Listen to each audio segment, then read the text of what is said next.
The church bells toll, slow, heavy, echoing through narrow streets lined with timber and smoke.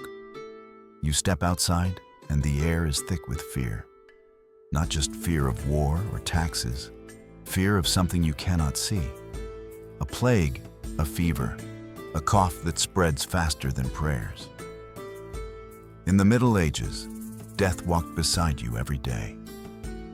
But here's the question. How did people, without doctors, without science, try to outwit the inevitable? And what does their struggle teach us about how we face our own mortality today? You walk past the market square.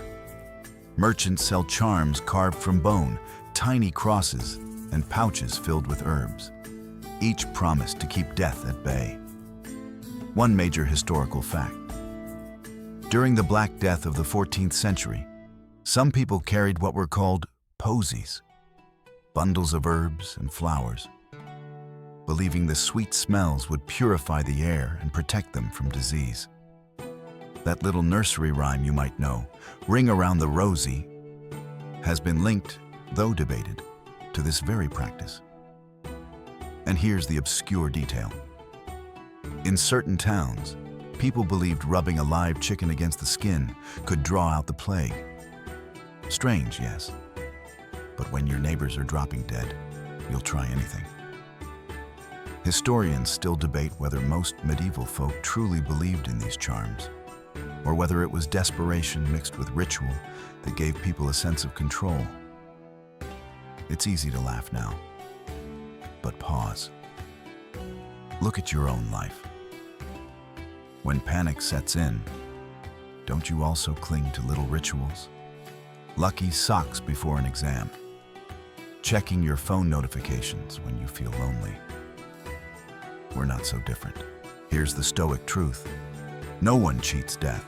Not then, not now. Marcus Aurelius wrote, "You could leave life right now. Let that determine what you do and say and think." The medieval man clutching his herb pouch wasn't stupid. He was human. He was doing what you do every day, buying time, grasping for safety in a world that offers none. And maybe that's the lesson. The fight isn't about avoiding death.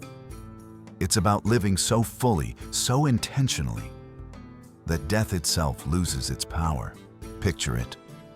A knight rides into battle, a relic tied to his chest. A pilgrim walks hundreds of miles to Santiago, barefoot, believing each blister earns him another year of life.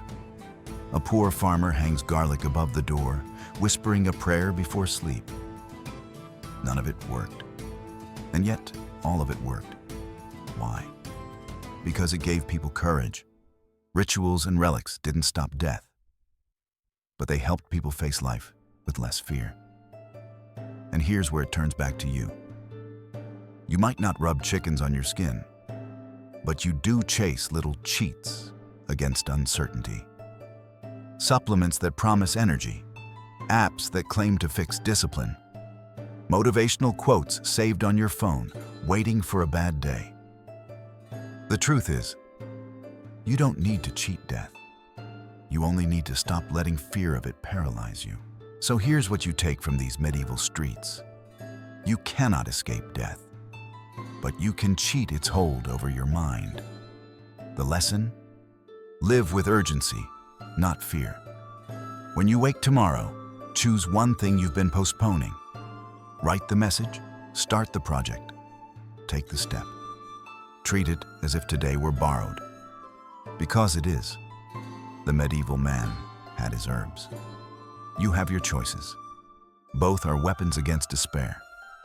And as the bells fade, you look once more at the market stalls, the charms, the flowers, the prayers. Their fight against death was clumsy, desperate, even absurd. But in that fight lies the deepest truth. To live is to resist the dark, one stubborn act at a time. Next time, we'll enter another hidden corner of the past, where death wasn't just cheated, it was mocked, painted, and danced with in the streets. The dance of death. and what it reveals about how people laughed in the face of the inevitable. Until then, walk steady, burn slow, and carry no fear in your hands.